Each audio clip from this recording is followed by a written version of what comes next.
sur le traitement médiatique et politique qui est fait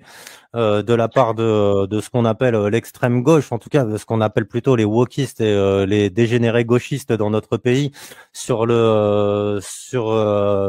mort de cette jeune femme philippine. Voilà. Je vous avais montré vendredi dernier, pardon, je vous avais montré ces tweets là de gens qui disaient qu'ils n'arrivaient pas à s'apitoyer sur sa mort parce que c'est une catholique traditionnelle et que en gros, hein, vraiment je paraphrase, mais en gros c'est de la sale race et ils sont contre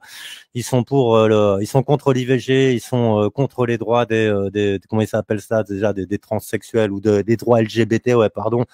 Et donc il y avait eu ça et là récemment il y a eu quoi pendant une minute de silence qui était consacrée justement à cette jeune femme donc qui a été violée, tuée et partiellement enterrée par un déséquilibré, enfin par un taré, clairement on peut le dire, hein, pour faire ce genre de choses faut être complètement taré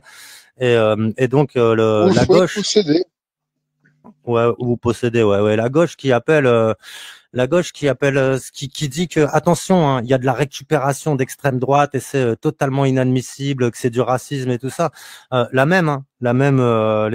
comment dire gauchistes dégénérés qui eux ne se passent pas de faire de la récupération quand il y a l'affaire Traoré. Hein, alors là sur l'affaire Traoré, la récupération c'était tout le monde dans la rue, Black Lives Matter, les grandes manifestations et tout. Là on peut dire que la récupération politique elle était belle et si jamais des gens osent s'offusquer un petit peu sur la mort de cette jeune fille, eh bien directement c'est du racisme et c'est de la récupération politique. Ce qui s'est passé, c'est qu'il y a une minute de silence pour cette jeune fille et il y a des gauchistes dégénérés qui sont venus avec leur chant antifasciste troubler cette minute de silence.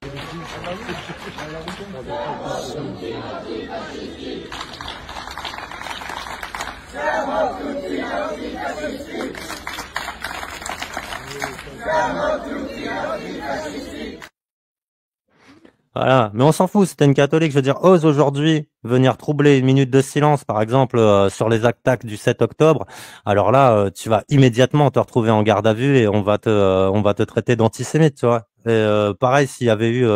après les attaques du Bataclan,